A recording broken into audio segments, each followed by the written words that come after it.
Arewa leaders demand Obi's arrest, insist on Tinubu's inauguration. So guys, they've been called by the northern elders, for Peter Obi to be arrested. They are claiming that Peter Obi's comments and, some of the statements he has issued are not democratic. So they are calling on the security agencies to ensure they arrest Peter Obi and Dati Ahmed. They are claiming that Peter Obi and Dati Ahmed have been using insightful comments and statements, and one keep wondering where Obi was seen inciting the public. Me myself, I keep wondering. You can see that our politicians are conniving with the northerners to fight against Peter Obi. Honestly, they are just fighting against this man for nothing. Peter Obi is the only candidate that came out to tell his supporters that he wants to go through the court. He doesn't want any protest. He said it even on a national television. He said it that he's going to follow the court process. And Peter Obi has hardly made comments, even though APC, they've been pushing him to the wall. But he hardly responds to them. And I believe this is the wisdom he's trying to apply, because people want him to come out to talk, but most times he's silent. You can see that Peter Obi has not spoken. They are saying he has spoken, not to talk of when he starts speaking. It means they will just go and arrest him. You can imagine the northern elders. They call themselves elders. They say they are elders. Look at what they are saying. That Peter Obi should be arrested. They now added that he should be arrested alongside with his vice, Dati Baba Ahmed. So guys, this is the kind of country we are building. This is the kind of country where our elders have lost their conscience. There's nobody that didn't see what happened during this election. Everybody saw it. Whether you are a child, whether you are an adult, we all saw how this election went. And there is no patriotic or right-thinking Nigeria who will come out to tell you that this election was the best. So guys, it's so surprising to come across, articles like this, that the Northern Elder Forum, they gathered together and decided to tell the security agencies to go arrest Peter Obi. So guys, I'm going to be reading out some of the texts that I have here. Arewa leaders demand Peter Obi's arrest, insist on Tinubu's inauguration. A coalition of northern elders on Tuesday emerged from what they referred to as Convention of Arewa Elders in Arewa House, Kaduna, to call for the detention of Labour Party's presidential candidate Peter Obi. They claimed that his comments regarding the recently held elections have the potential to set off another coup like the one that killed regional leaders in 1966. The elders maintain that since Asiwaju Bola Ahmed Tinubu was proclaimed the winner of the election on February 25th, he must be sworn in. Obi has continued to demonstrate anti-democratic tendencies capable of inciting civil disobedience and threats, according to the Arewa Elders Communique, which was issued by the chairman of Gamji Heritage, Alhaji Suleiman Usman Jere, shortly after the meeting. It reads, particularly worrisome are the pronouncements of Mr. Peter Obi and Dati Ahmed, the presidential. So guys, I'm going to allow you watch the interview that was granted by Mr. Peter Obi after the election, and where he told the world that he's not going to allow any protest on his behalf, that he wants to go to court, he wants to follow the due process in fighting all this. So guys, I don't know, let me know what you think about this. What is your take on this, that the northern elders are coming after Peter Obi? So guys, please don't forget to subscribe to my channel, turn on the notification bell. Please give this video a like so that YouTube can recommend it to others, and let me know what you think in the comment section below. Thank you. The team of the presidential candidate of the Labour Party, Peter Obi, have vowed to take action against the Independent National Electoral Commission Chairman Mahmood Yakubu following the deliberate refusal of the Commission to allow the legal team of the LP candidate inspect election materials in line with the order of the Court of Appeal. The court in the ruling last Wednesday refused to grant a request by INEC seeking to vary the order of the court granting access to Mr. Peter Obi as well as the People's Democratic Party counterpart, Atiku Abubakar, to inspect the bimodal voter accreditation system BVAS and other election materials. Joining us now is Mr. Peter Obi, presidential candidate of the Labour Party in the February 25th election held in Nigeria. Good morning and welcome to the morning show. Thank you. Mr. Obi, good to have you back with us on the morning show. Thank you. I'm tempted my to dear ask brother, you, Dr. Ruben. I'm tempted to ask you, how is it going? Après la guerre, as the French would say, but it looks like the war in this particular election is still on, and the race is still on. So how do you assess your journey so far? And what are you saying to your supporters and Nigerians, many of whom are disappointed with the conduct of the process so far?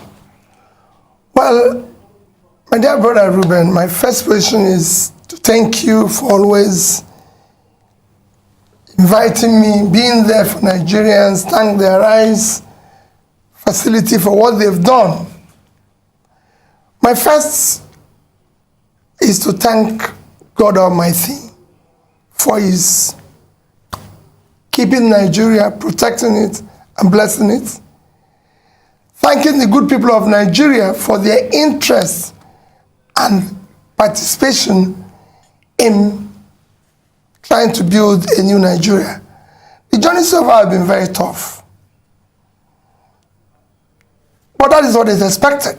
It's been difficult because you're trying to change what is there that hasn't kept us where we are. So it's going to be difficult.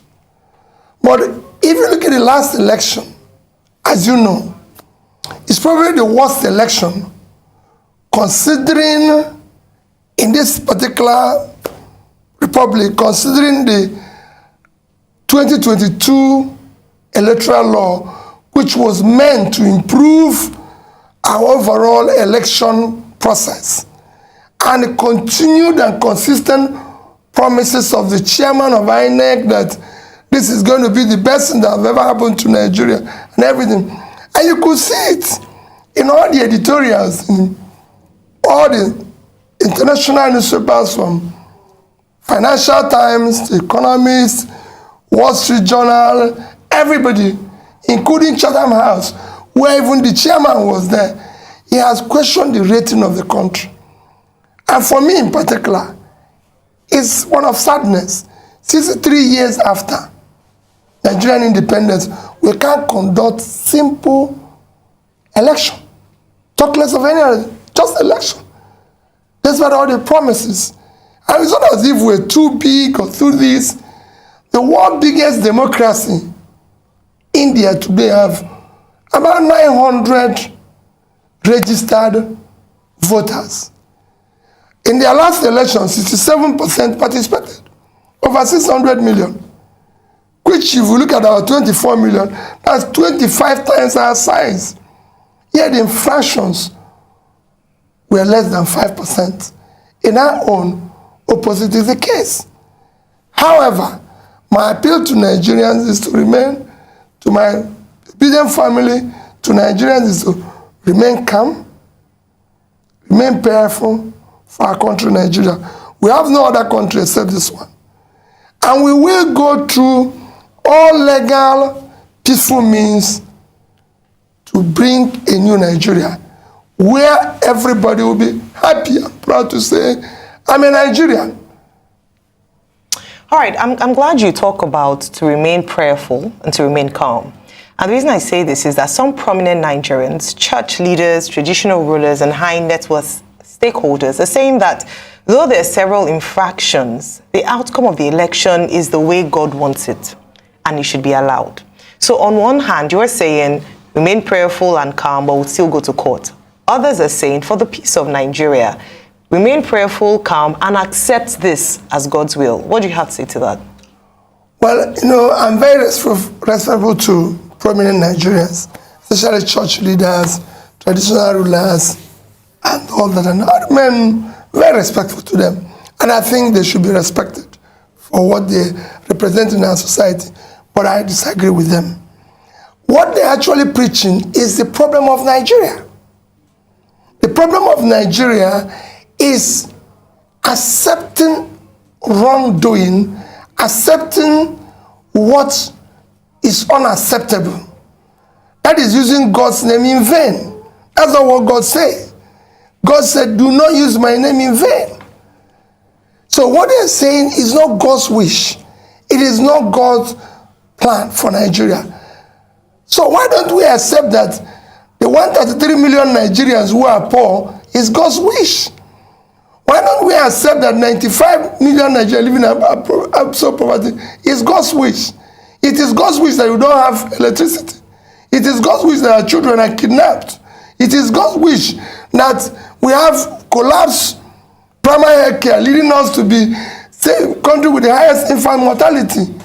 It is everything happening is God's way, not what God says. No, God's wish is when you do the right thing. And in the end, it is not. This election was predicated and planned,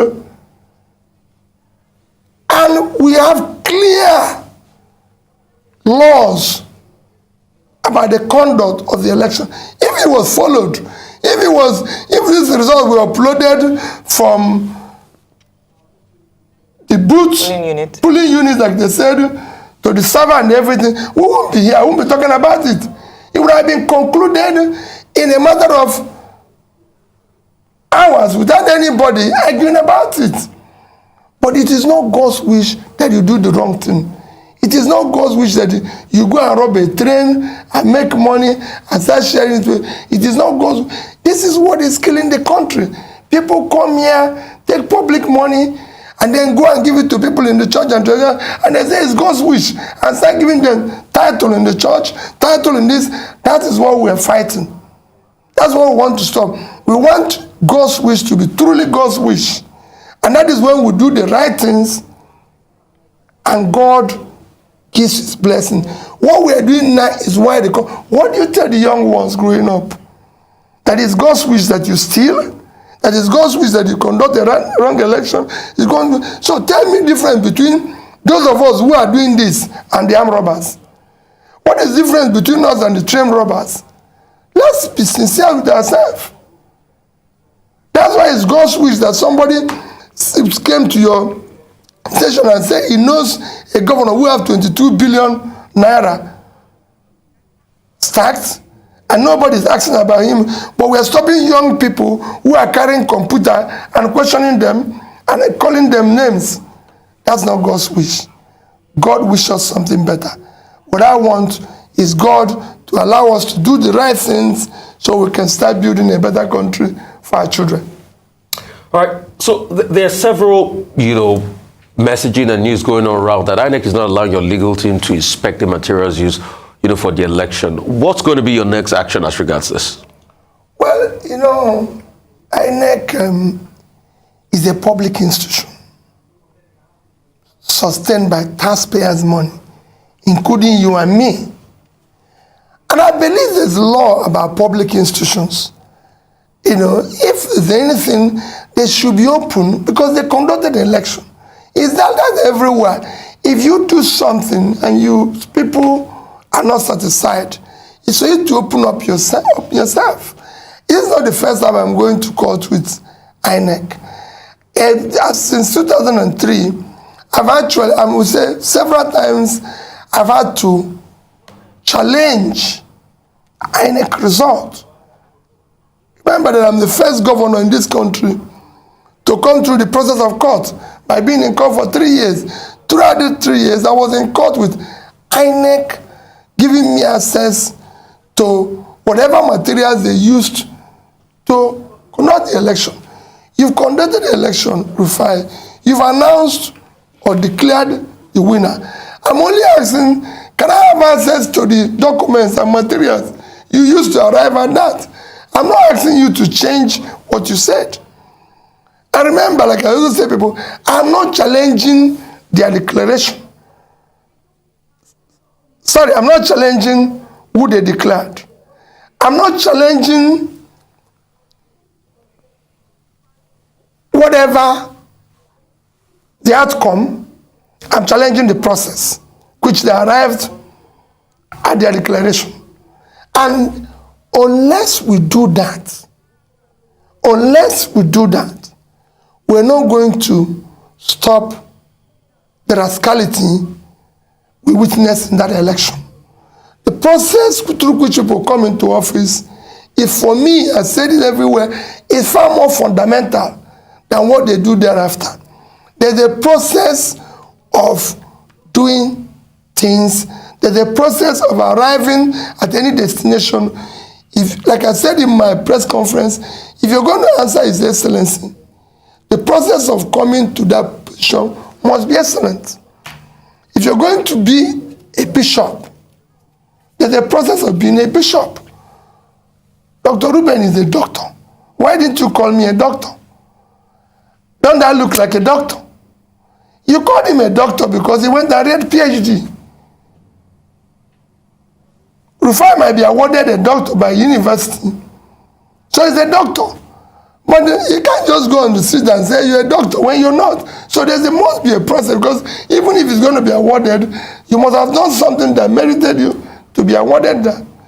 Or you must have, like Ruben, went and read PhD. Otherwise, we're all doctors. So a process is important. Right. So what would you be doing next, really, if they're not granting you access to this? We'll follow the law. We'll go back to the court and say, what you granted, these people are not obeying. We're not going to be, for me, we'll do whatever is necessary within the law. Whatever we're going to do will be for the interest of the country. But they will give us access because they pronounce and declare somebody. So we must have access to the process they arrived at that. Since February 25, there have been reactions to your participation, to your role, to what you represent. Governor Nyesom Wike of Rivers State says you are the hero of the entire process. And what is his explanation? His explanation is that you stopped PDP from winning in the traditional places. And that for doing that, as far as he is concerned, and for making Southern presidency possible, you are his hero. Festus Keyamo, spokesperson of the APC, also waded into the matter and said, in fact, that you have served your purpose in this electoral process, that the purpose that you were to serve was to help make Asiwaju Bola Ahmed Tinubu president-elect. That's his own reading of it. He says, because without you stopping the PDP in their traditional states, Bola Tinubu will not have emerged as president-elect. Number 3, Reno Omokri, who is a spokesperson for the People's Democratic Party, says, well, APC may have rigged, but that Mr. Peter Obi was the perfect rigger in that election, and that you rigged in the Southeast, that he is surprised that a candidate will be reporting 97% of the votes from certain states of the Federation. Of course, Atiku Abubakar, presidential candidate of the PDP himself, had admitted that your leaving the PDP hurt his chances in that election. What do you say to these general comments on your presidential race? Well, Ruben, my first reaction generally is that I contested the election. I wasn't contesting it to help anybody to win. And I continue to say that even the declared winner did not win.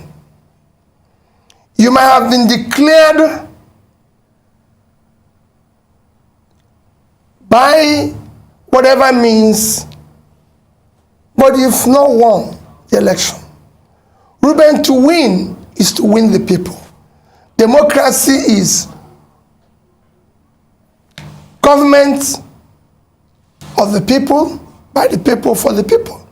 That means if you must win, you must win the people. But if you don't win the people, you've not won. And I can tell you, the last election, the declared person did not win. However, that is what we're challenging. The rascality is what we're challenging. On the various comments, let me use the issue of Reno Omokri.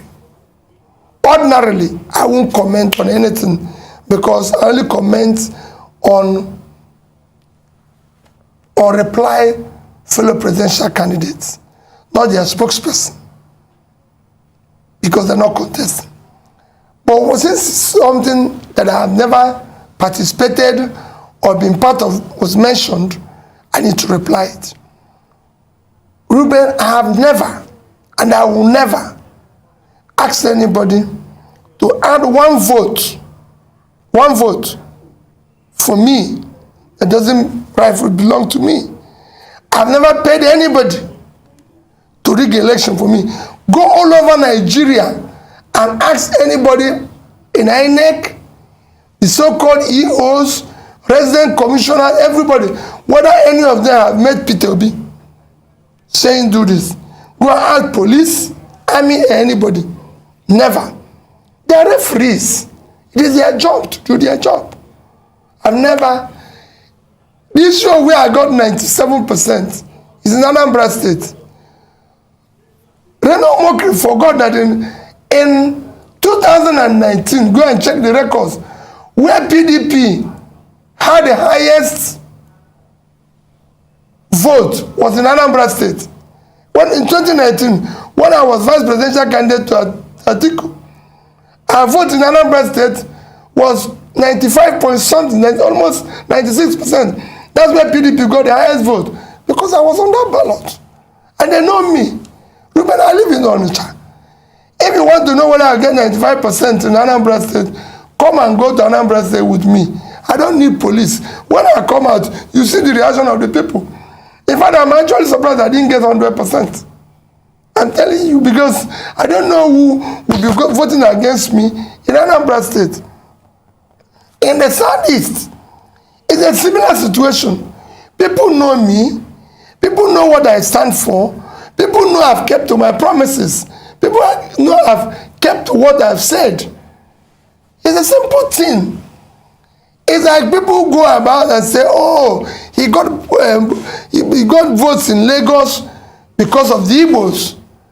Remember how many Igbos live in Lagos? I got more votes from indigenes in Lagos than those who are, you can call visitors. Are the Igbos in Nasarawa? Are the Igbos in Plateau? Are the Igbos in Abuja? In Rivers, where you know that the governor came out against me, and everything, I said, if the real vote of Rivers were counted, Ruben, I won.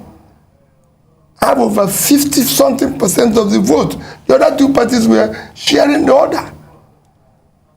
And it was, I won in Asoro. So, will you say it's rigging? Which machinery do I have to rig? I have no councillor, I have no local government chairman, no this thing. I'm not in control of police. I don't even know any DPO. So which machinery will I use to rig? How will you do? They are the ones who I believe in this. What they are doing is what I'm trying to change. So those who say you have satisfied what I came for are part of the people we're trying to change. All right. Okay, so let's talk about the obedience movement, especially post-presidential election. Now, what some of your candidates under the Labour Party umbrella vying for governorship, of the role of governor, is coming under that umbrella of the obedient movement. And some people have said that, say what you may about the presidential elections, something has changed, something has happened, there's a force. And that was driven largely by the obedient movement. And so the question post-presidential elections is, how are you going to leverage that power, that force, so it's channeled to what you want, your beliefs, your ideals, your values, because it's also very easy for such a force to be misdirected, because there's such momentum, passion behind that movement. How would you leverage that? Number one. Two, to channel it towards the governorship elections. We have Lagos GRV, we have Mr. Ken Pella, who came from Delta State, and a few other principles like that in other states. Then beyond that, on a lighter note, you're known for, you've just reconfigured the term beavers. So it's originally called by Model Voter Accreditation System, and you've now called it Best Values Acceptable to Society. Please Basic values. Basic values, sorry. Acceptable to society. If you'd like to shed more light on that on a lighter note, it would be great. Well, let me start with the obedient movement. You know, because Nigerian politics have been largely transactional. When we were starting this, people didn't believe what we were trying to do. The consequence is that we didn't have candidates for governorship in most of the states. Because being a transitional thing, people who like to be where things are being shared. So nobody believes that a party without councillor, local government chairman, can come up and become something. So we didn't have, in most places, candidates. In few places, we were able to have candidates, some of which we have mentioned now, who are, I can say, are first-class candidates. You just mentioned two of them, and I believe and I support them that they should be supported by the obedient family and the people, because they will do good work. You know, if you take Charvi here, young man, excellent background, good education, you can have better than somebody who have a degree in MIT. You know, so these are the quality. In some places, we're going to work with some good candidates, because there's some places where we don't have. If you look at my southeast, we only have candidates in 2 states. You know, we don't have in Iboni. And some other places, in the north, we have in Plateau. We don't have in Zamfara. You know, so there's places, there's a few of them, and we're urging people to support them. And where we're going to have partnership, like if you go to like Cross River State, you know, where we have someone like Professor Sandy Ono, the senator, running under PDP, which we are considered an excellent candidate. So we support them. For me, it is about having competent, credible people who have proven integrity and track record that can do well. It's not just about saying, oh, it must be Labour Party always. No.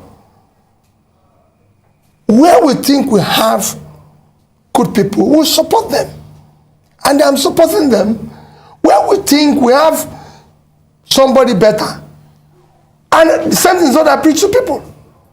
Don't say, oh, because this is... With time, we will build this institution and ensure that everything we are doing is the right thing. But it's not going to be overnight. So for me, I want people to, in states where we have good candidates, we're going to support them. We're going to make sure it works. And where we don't, we'll be honest to the people. Because what we're trying to do is to build a new politics that will thrive on character, competence, capacity, and compassion, and telling people the truth always. That's why I got 95%, 97% in Anambra State. Because everything I said, I did. Where it's impossible, I told the people the truth, not telling them lies. I counted for their money. When I said the beavers should be basic values acceptable to society, what makes a society is values.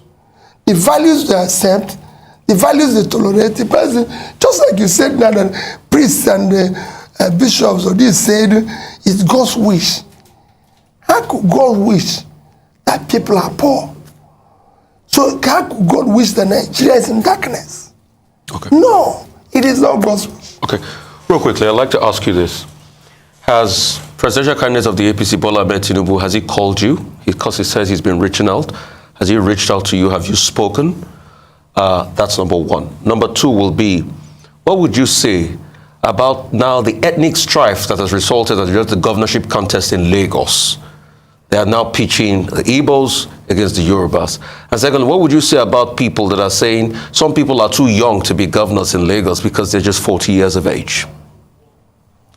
Well, thank you, Rufai. First, that I've always said that the APC presidential candidate is an elder brother. I can even call him a father. And I have all respect for him and everything. I've not been opportune to speak with him. I don't have any issue with him. I respect him and I'll continue to do so. I'm only challenging the process in which he was declared winner. Because that process is wrong. And that process must be corrected. I believe that the things must be done rightly. We must follow the law, the rule of law. We must have a society where things are done in a decent, organized manner. Especially as we're trying to build this new nation that will be exemplary and the world will take us serious and respect us. Number two is that what you see as ethnic strife is just people trying to hide under what does not exist to cause confusion. There's no such.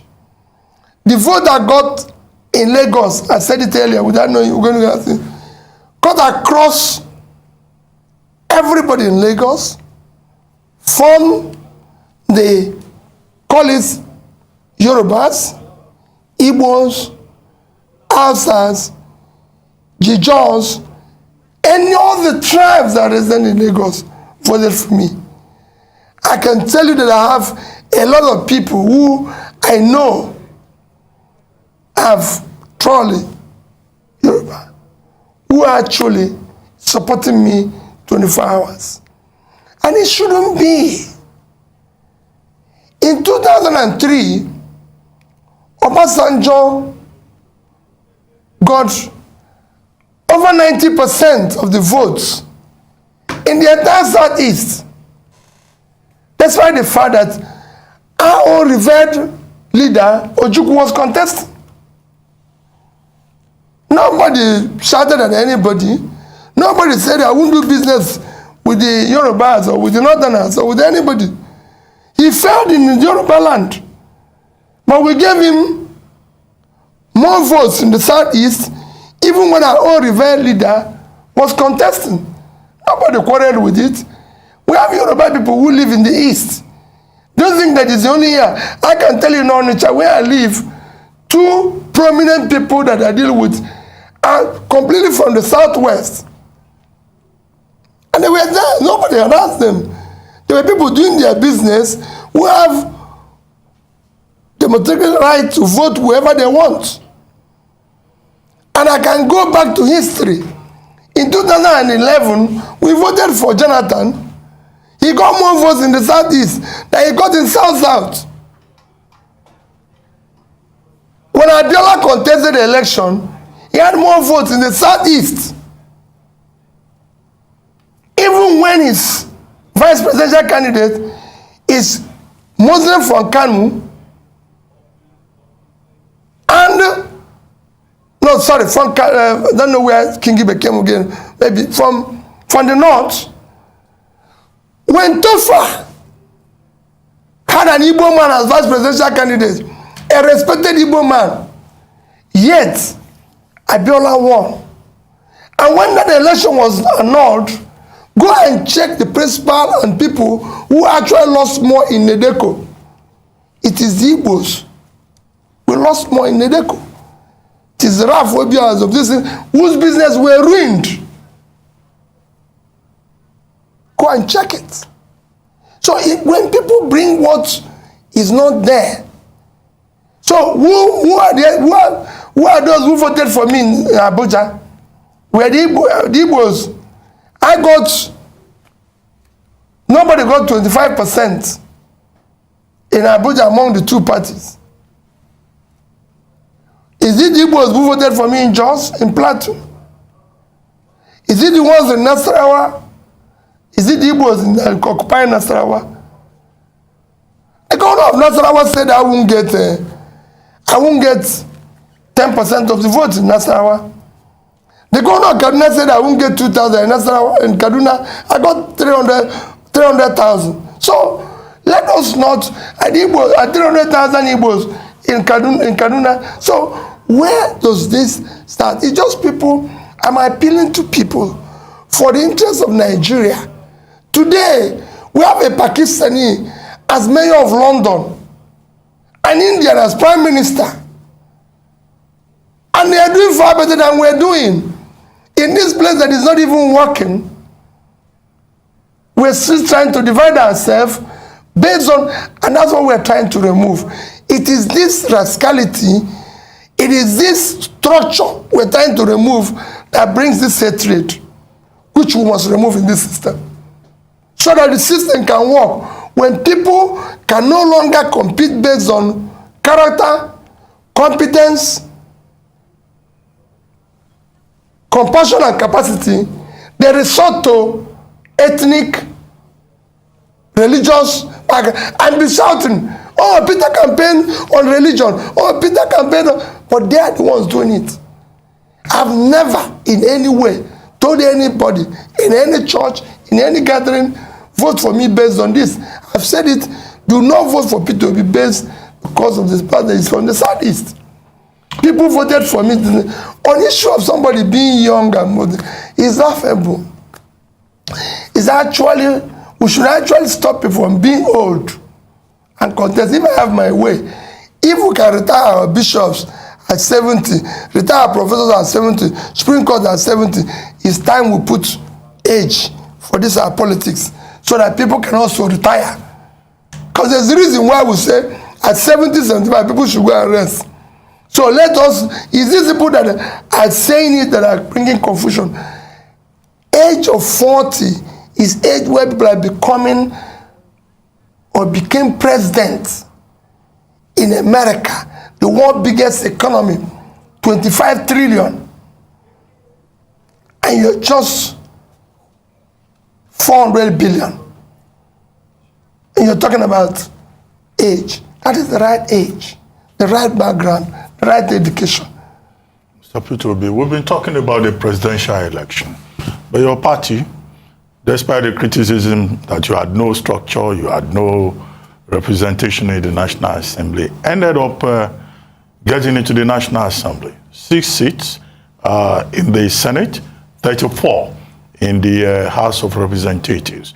I would like you to comment on that. And then second, this issue of INEC not allowing you access to inspect election materials. Now, Yusuf Tanko, the spokesperson, chief spokesperson of your party, has now served notice that INEC was duly served a CTC copy of the court order on March 3. INEC was reminded on March 6, and that the only option now available to the Labour Party is to picket to INEC offices nationwide in a peaceful protest, he says. But has it also occurred to the party to seek the option of going back to court to make it clear to court that INEC is guilty of contempt, is contemptuous of the court order, or the only measure you want to adopt is that of the peaceful street protest to INEC offices? Those two issues. Thank you, Dr. Abati.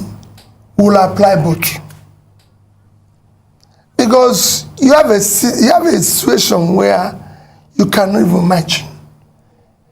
You know, INEC is an institution backed by law. The court have given an order, a ruling. They are not obeying it. Where do we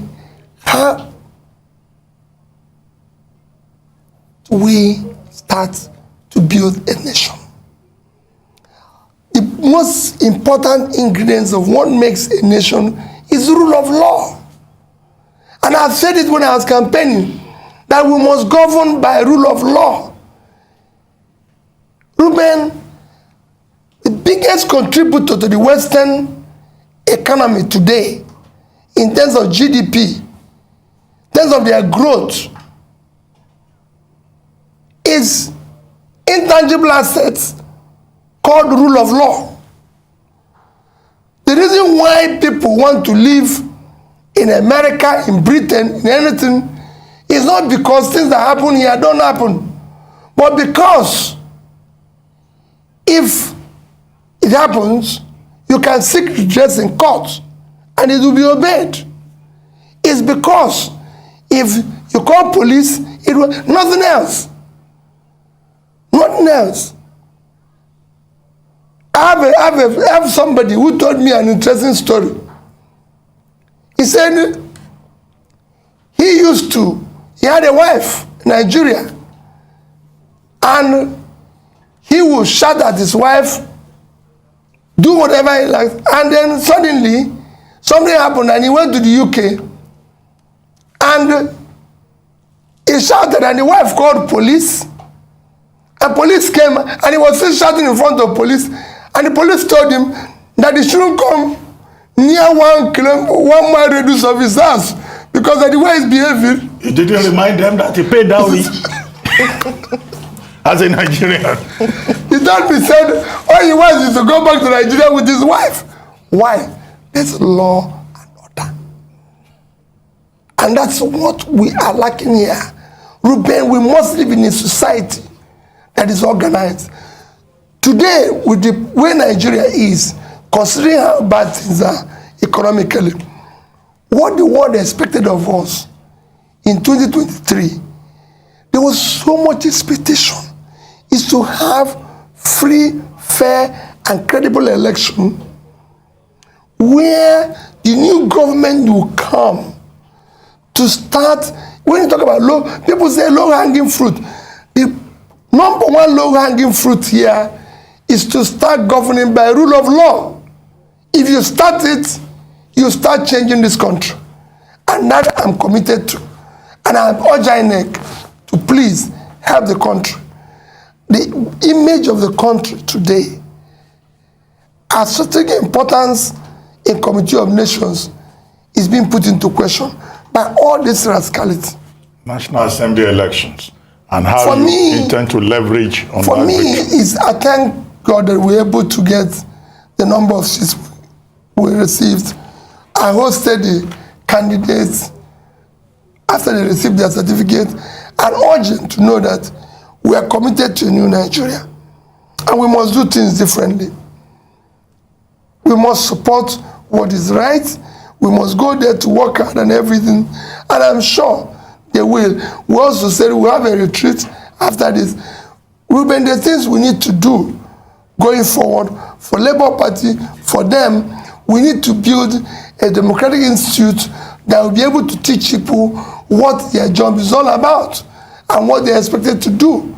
It is not just you've won an election, it is now time for you to be part of the confusion that exists, to make it transactional.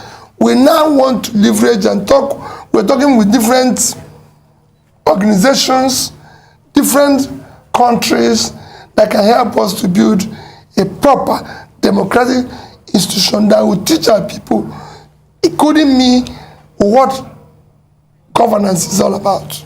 All right, great point. Now, I just want to ask, following that you received or you hosted the 40 Labour candidates who emerged winners for the National Assembly elections. So people have asked the question, or some of your critics have asked, that if you're celebrating the National Assembly elections or victory, is it not the same process as with the presidential election? Because you're saying that what you're going to court for is to challenge the process by which the president-elect was declared winner. So is it the same? Why have you accepted the results of the National Assembly elections in favor of the Labour Party candidates and not accept the same process, as it were, that also had the president-elect emerge as winner? And the second part of the question as well is that there are also questions around your support of gubernatorial candidates. So a case in point is in Enugu, where you have Chijioke Edoga and Frank Wike Jr. of ABGA Party. There seems to be some, lack of agreement in your party as to who to support in that state. I'd just like you to clarify that today. Okay, very, very good question. Let me tell you in Enugu, let me start with the issue of Enugu. The issue of Enugu is because the Aisha Yusuf tweeted in support of Frank Wike. Let me clarify to you now. The obedient movement are not necessarily Labour members. You have to know that. There's so many people in the obedient movement who have nothing to do with Labour Party. There's so many groups within that. There's so many people. Someone like Aisha Yusuf is not a member of Labour Party. And it says so. And however, we even have what we call the big tent, which is where everybody is gathered. I have people who are supporting me today as a presidential candidate who have nothing to do with Labour Party. People like Atiku Peter Side, for example, and I have many people of that said they believe that I can do this job, and I'm sure there's so many of them in Arise who are not members of Labour Party, but they believe in what I'm doing. So they have right to also choose who they want to support. Based on what I said, it's a choice. But as a Labour Party, which I'm a member, and again the party is far more supreme than any individual. I'm just a member of Labour Party. Labour Party have chosen through this process that is verifiable and straightforward, Chijioke Edoga is our candidate. And that I stand with, because I'm a member of Labour Party.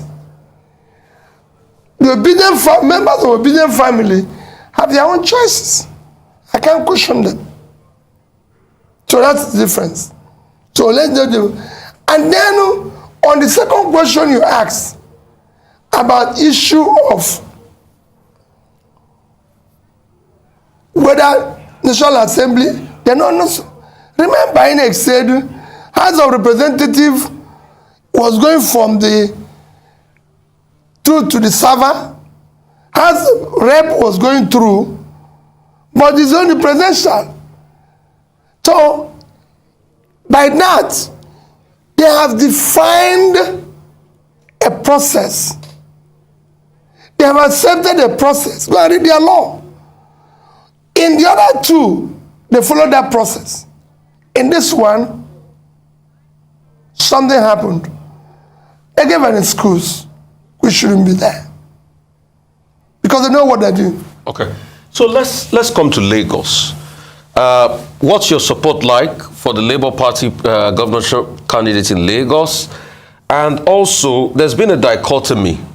In fact, at some point, they were saying there was going to be a possibility of the PDP, Labour Party, and a couple of other parties doing a deal in Lagos, but that has not fallen through now. There's also the Jandor factor. Jandor has been saying he's fought, godfatherism with the APC and all of that, that he was thinking, this was the time of the PDP. He's come here to argue a couple of times that most of the votes you got in Lagos were also PDP votes. I mean, what do you say about that dichotomy vis-a-vis your own Labour Party candidate in Lagos? Another question I'd like to ask you is this.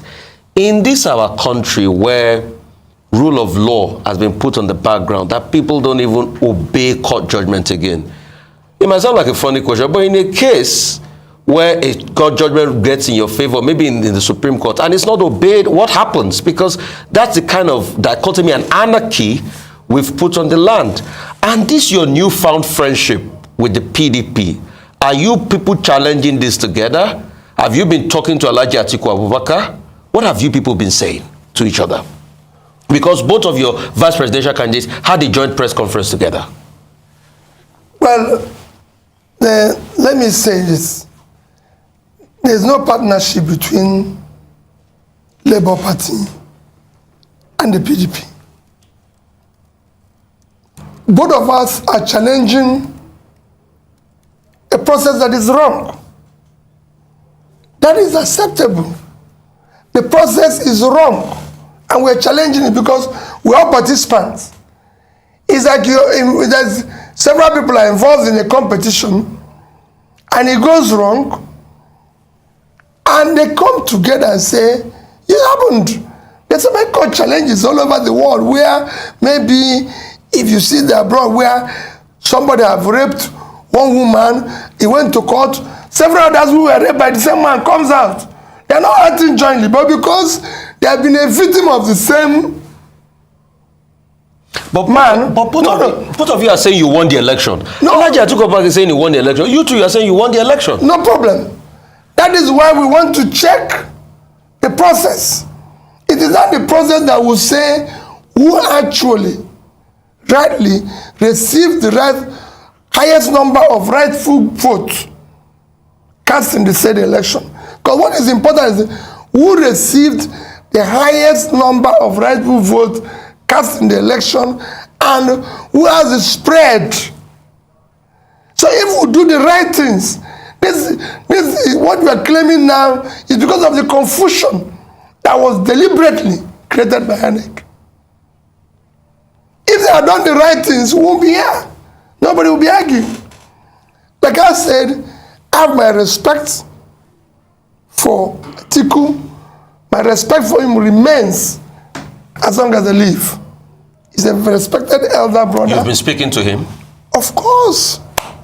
As regards this election? No, not as regards the election, but any other issue. We have always remained close. He's my respected elder brother. On issue of Nigeria, we are two different candidates. I'm committed to a new Nigeria, committed to doing things differently. And my commitment is total. But my commitment does not in any way affect my respect for him or Tinubu. I will remain respectful to them. On issue of Lagos, the Labour candidate in Lagos remains the best candidate. Is true and thorough Lagosian from a family that everybody is well known. His educational background, his age, everything is an impression. And he has the right age and the right energy. And I support him 100%. So do I do whoever Labour candidate that will be choosing through the right process. I told you here that we don't have candidates everywhere. We have maybe 5, 6, or 7 candidates, and I support them. Wherever you see me not supporting our candidate, Labour Party, especially our chairman, must have maybe worked with them in partnership or somehow to be able to achieve what we achieved in the last election. And Labour as an institution is bigger than me. And I respect and take the ratings of the chairman. Because we want to build institutions, so it will work. Even if I'm the leader, I believe in the institution, and I must respect the institution. That's some of the rascalities I saw in other parties that makes it not work. Because people think they're bigger than the party. I'm not bigger than Labour Party. Labour Party remains bigger, and also whatever directives. So I assure you, we support GRV, and I can tell you, he's a fantastic candidate. Okay, Mr. Obi, here is a friend of yours. I don't want to name him on television. Responding to the point you made about age. Maybe you want to clarify that. He says, remind Peter that if he's going by age, at 63 years, he himself isn't qualified. We should be talking about credibility and the characteristics of leadership, irrespective of age. 63 years. Who is 63? Well, that's what he's saying about you. I'm just reading what he sent to me. He said, it's not about age. The task of nation building is a mutual responsibility between the young and the old. The old contributing experience and maturity, and the young collaborating with audacity and diversity. In the USA, that he quotes, the use of age as a criterion for any job is considered discriminatory, just like religious and gender discrimination. So Peter Obi is out of place using age against his co-contestants. That's what this person said. Remember when I quoted age? I wasn't talking about myself. Remember? Yes, I didn't say so. They asked me that somebody said 40 years is too young for Lagos State. Yeah. That was when I said that people who are talking about age, that is them that are above 75 should actually retire. But let's not compare age in the US and here. Please. Ruben, in the US, life expectancy is 72.5 years. In Nigeria, life expectancy is 54. So at 70, you've actually passed 16 years. Your life expectancy. You already an expired product. Yes, we should have gone. So, and some of these people who are saying this have contributed why people are dying, where we have high infant mortality. So let's not compare the two. It's not the same society. Life expectancy, somebody who is 80 in America is different from somebody who is 80 here. So you cannot compare the two of them. I'm not going to go into life expectancy, but I assure you, and two, I'm not 63 years old, Ruben, as maybe right, maybe wrong. My affidavit letter, which I say carry along my mother gave me since 1970, is that I was born in July 19th, 1961. On what market day was it? So if anything is wrong, For the benefit of the man asking the question. if anything is wrong, I hold my mother responsible. But she's been a wonderful woman. I didn't have the privilege of my father giving me any, so it's my mother who gave. So if you follow it, Ruben, I'm still going to be 62 in this July. So I'm not splitting, I'm not comparing the age and all that. But I assure you of my commitment is, and I listened to what he said, we need experience of age. But the age and the old have not used that experience. Rather, what they are doing is claiming experience in failure. They've not used it to progress the place. Rather, they tell you, do you know I've been doing this for 30 years? And so what? The place failed. How can you claim experience in failure? If you have been doing it for 30 years and we're in this mess, then you should actually cover yourself in shame. Not saying, I've been around for 20 years. Thereby, it's my entitlement. No. You have to claim entitlement where things are progressing, where things are going well. And that's what it should be. Okay. Now, one of the reasons why the age conversation has come up, particularly with Gbadebo Rodsvivo in Lagos State, is also looking at his political experience. So beyond just his biological age, what some people have said is that he doesn't have that political heritage. He doesn't have that experience in governance and public service. I'd like you to speak to that, please, because it's beyond age. It's also the fact that, so you talked about the fact that he went to MIT, fantastic, Ivy League school. However, they're saying that if you're going to, govern a diverse, cosmopolitan city like Lagos, you would need more than an MIT certificate. What do you have to say to that? Which experience? When you talk about experience, my sister, when I was campaigning to be governor of Anambra State, I've never worked in government. I've never had anything to do with government. I was faced with the same thing. I was his age. I was just about, I started campaigning in 2003. 2001. I was just 39. By the time that the election took place, I was 41, 42. So I was at that age. And it was the same thing. People were saying, hey, who is he? He has never worked in government before. He has not done this before. The only experience they can claim is the same experience of corruption, experience of stealing, experience of doing the wrong thing. In fact, at times it's good to bring somebody who doesn't have that experience so he can clean up the mess. I came in without that experience, and when they wanted to teach me that experience, I told them they are wrong. I recall telling my people to ask me, Why would government of Anambra State have a lodge in Abuja? They say, because every state have it. I said, well, we can't. The government doesn't live in Abuja, so shut it down. Why would this one happen? Why is the government going to have 18 guest houses? They say because that is all them, because you have guests. These are things we shut down that made us have the money to do the work. So the experience they have is the experience I'm trying to remove. That's the structure that I'm telling you about. What you saw is challenging now is the structure that we are saying we have no structure, we have no structure. That's the experience. As far as I'm concerned, he's at the right age, the right energy, the right educational background. Whatever there is that you think is lacking, because of his exposure and everything, he will be able to read it. A job of a leader is always listening and learning. Okay. And I did that, and we succeeded. Listen to the people, do what they want, prove your integrity, and look at your background, where you're coming from.